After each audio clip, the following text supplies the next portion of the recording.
and welcome to the crucial point. Visakha drugs వార్తలు చూస్తున్నారా?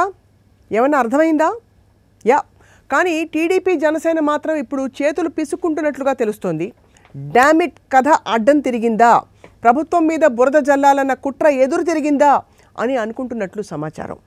అభియోగాలు ఎదుర్కొంటున్న వాళ్ళంతా తమ వాళ్లే అని తెలియగానే పచ్చపార్టీ నేతల నోళ్లన్నీ హఠాత్తుగా మూతపడ్డాయి. ఓసారి నిన్నటి నుంచి జరిగింది ఏంటో మనం చూద్దాం. విశాఖ పోర్ట్లో దొరికిన డ్రగ్స్ కంటైనర్లు దొరికాయి, తెలుసు కదా. వాటిని సిబిఐ పట్టుకుంది.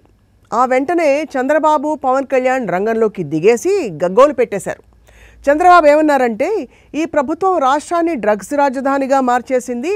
డ్రగ్స్ స్వాధీనంలో ఏపీ పోలీసులు ఇంకా అలాగే పోర్ట్ అధికారులు సహకరించకపోవడంపై అధికార పార్టీ హస్తం ఉండొచ్చు అని అన్నారనమాట. ఇంత భారీ స్థాయిలో డ్రగ్స్ రాష్ట్రంలోకి రావడంపై విచారణ జరగాలని కూడా చెప్పారు.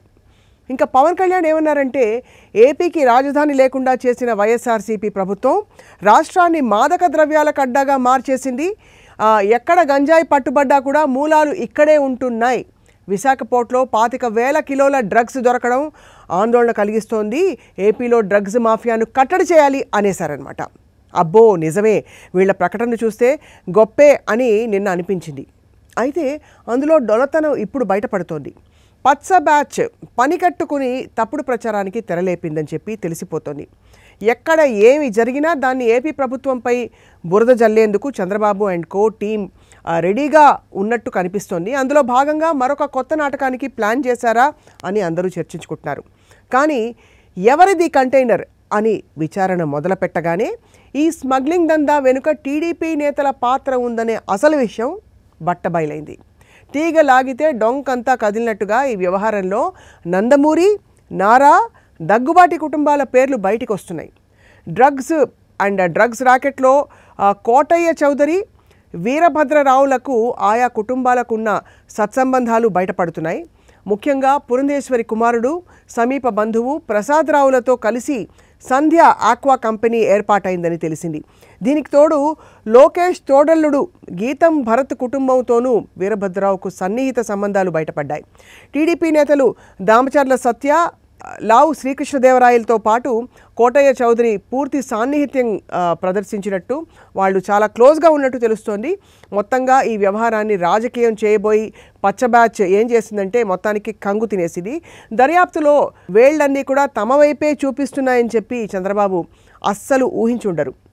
ఇక విశాఖ తీరానికి చేరిన సదరు కంటైనర్ లాసెన్స్ బే కాలనీ ప్రాంతంలో సంధ్య ఆక్వా ఎక్స్పోర్ట్ అనే ప్రైవేట్ లిమిటెడ్ పేరు మీద ఉన్నట్టు గుర్తించారు.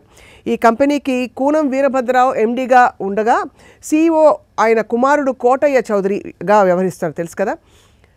విశాఖలో అందుబాటులో ఉన్న ఆ company supply chain management vice president RVLN Giridhar, company ప్రతినిధులు పూరి శ్రీనివాస కృష్ణమాచార్య, శ్రీకాంత్ అలాగే కె భరత్ కుమార్ను రప్పించారు. కంటైనర్ సీల్ నంబర్లు చూపించి అందులో ఏముందని సిబిఐ అధికారులు వారిని ప్రశ్నించారు. చంద్రబాబు, తెలుగుదేశం పెద్దలకు అత్యంత సన్నిహితంగా ఉంటున్న కూనం వీరభద్రరావు చరిత్ర చూస్తే ఘనమైన చరిత్ర ఇంటర్నెట్లో బయటపడిపోతోంది. ప్రకాశం జిల్లాకి చెందిన ఇతను దగ్గుబాటి పురంధేశ్వరి మాజీ వియంకుడికి చెందిన సంధ్య మెరైన్లో పార్ట్నర్గా ఉన్నారు. ఇదిలా ఉండగా కూనం వీరభద్రరావుపై యుఎస్ పోలీసులు 2016లో కేసు నమోదు చేశారట. సో ఆ ఏడాది జూలై 30న లాస్ ఏంజలస్ నుంచి న్యూజెర్సీకి వెళ్తున్న విమానంలో తన పక్కనే నిద్రిస్తున్న మహిళా ప్రయాణికురాలిపై లైంగిక వేధింపులకు పాల్పడ్డారట. ఈ ఘటనలో వీరభద్రరావు అక్కడ FBI చేతికి చిక్కి అరెస్టు చేసి వాళ్ళు న్యూయార్క్ కోర్టులో హాజరు కూడా పరిచారు. సో అనంతరం తానా ప్రతినిధుల సాయంతో మొత్తానికి ఈ కేసు నుంచి బయటపడి విడిపించుకుని వచ్చేశారు.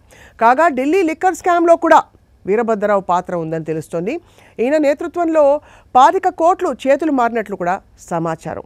ఇదన్నమాట విషయం. ఒక్క తీగలాగితే ఇంత పెద్ద కథ బయటపడింది. మొత్తానికి ఒక వేలెత్తి చూపించే ముందు ప్రతిపక్షాలు బహుశా ఈ 4 వేళ్లు మన వైపు చూపిస్తున్నాయి అని గుర్తించుకోవడానికి, అర్థం చేసుకోవడానికి మరొకసారి వాళ్ళకి చెంప చెల్లుమనిపించిన సంఘటన ఇది. Thank you all for watching the crucial point.